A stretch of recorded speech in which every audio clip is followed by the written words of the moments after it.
হরে কৃষ্ণ। দ্রৌপদী সম্পর্কে কিছু অজানা তথ্য। দ্রৌপদীকে তার সময়ের সবচেয়ে সুন্দরী নারী হিসাবে বিবেচনা করা হতো। তিনি ছিলেন কৃষ্ণ বর্ণের, তাই তাকে কৃষ্ণা বলা হতো। তাকে যজ্ঞসেনী অগ্নি থেকে জন্মগ্রহণকারী পাঞ্চালী, পাঞ্চাল ভূমি থেকে জন্মগ্রহণকারী নামেও ডাকা হতো। পূর্বজন্মে তাকে ভগবান শিব 5 বার বর দিয়েছিলেন বলে কথিত আছে, যেখানে তিনি সর্বশক্তিমান স্বামীর জন্য 5 বার প্রার্থনা করেছিলেন। বলা হয় যে এই কারণেই দ্রৌপদী 5 পুরুষের সাথে বিবাহিত হয়েছিলেন। তিনি ছিলেন একজন প্রকৃত সুন্দরী এবং বুদ্ধিমত্তা সম্পন্ন ব্যক্তিত্ব, কারণ তিনি অর্থনীতিতে শিক্ষিত এবং প্রশিক্ষিত ছিলেন। এরপর তিনি হস্তিনাপুরের অর্থমন্ত্রী হন, কোষাগারের দায়িত্ব গ্রহণ করেন। তিনি একজন দক্ষ সম্রাজ্ঞী হয়ে ওঠেন এবং তার রাজ্যের নাগরিকদের জন্য একটি অভিযোগ পরিষদও পরিচালনা করতেন। বেদব্যাসের মহাভারতে তাকে প্রায়ই বুদ্ধিমান মহিলা হিসাবে উল্লেখ করা হয়েছে। এমনকি কর্ণ পাশা খেলার সময় তার বুদ্ধিমত্তার প্রশংসা করেন। পাশা খেলায় দ্রৌপদী পাণ্ডবদের দাসত্ব থেকে রক্ষা করেন। দ্রৌপদী দুঃশাসনের রক্ত দিয়ে চুল না ধুয়ে ফেলা পর্যন্ত তার চুল খোলা রাখার প্রতিজ্ঞা করেন। ভীম তাকে হত্যা করার পর তার রক্ত পান করার প্রতিজ্ঞা করেন, যা তিনি করেন। দুর্যোধন যখন জলে পড়ে যান, তখন দ্রৌপদী তাকে হেসে ফেলেননি। আন্ধে কা পুত্র আন্ধা হো বলা তো দূরের কথা, যুধিষ্ঠির ছাড়া পাণ্ডবরা অবশ্যই হেসেছিলেন।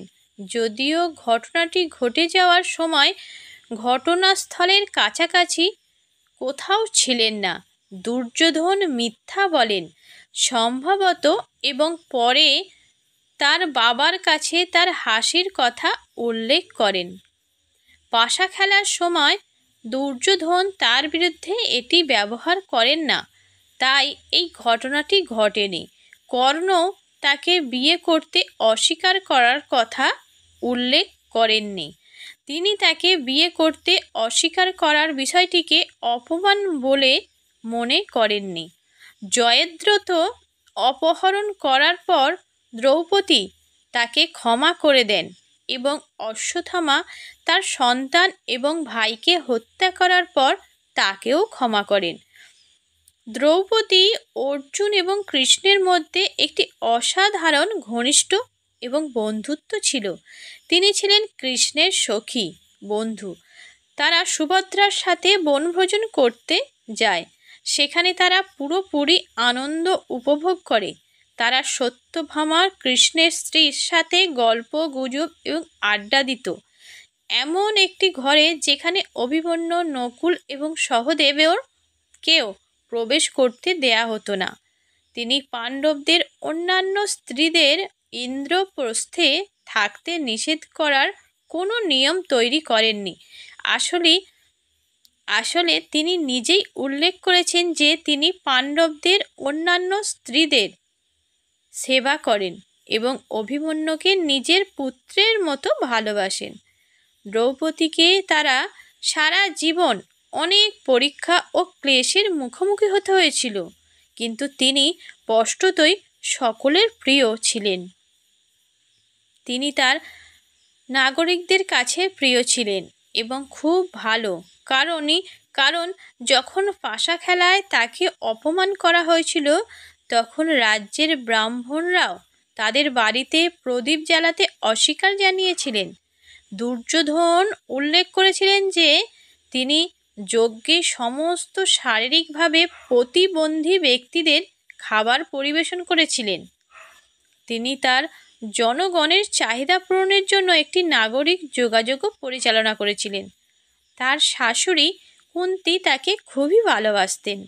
তিনি নিজেই কৃষ্ণ যখন তাকে দেখতে আসেন তখন বলতেন যে তিনি দ্রৌপদীকে তার নিজের ছেলেদের চেয়েও বেশি ভালোবাসেন এবং যখন তিনি পাশা খেলার ঘটনাটি স্মরণ করেন তখন তার কোনো ছেলেই তার কাছে প্রিয় বলে মনে হয় না।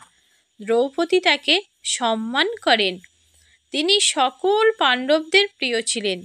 দ্রৌপদীকে পাণ্ডবদের প্রিয়াও বলা হতো এবং প্রায়ই বলা হয় যে পাণ্ডবরা তাকে তাদের জীবনের চেয়েও ভালোবাসতেন।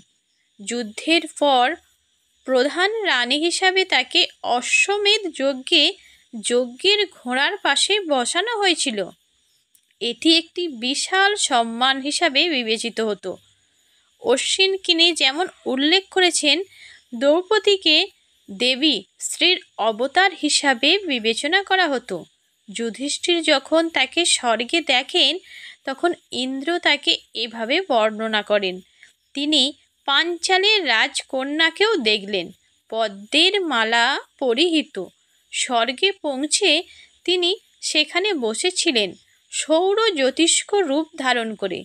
রাজা যুধিষ্ঠির হঠাৎ তাকে প্রশ্ন করতে চাইলেন, তখন দেবতাদের প্রধান প্রসিদ্ধ ইন্দ্র তাকে বললেন, ইনি হলেন স্বয়ং শ্রী।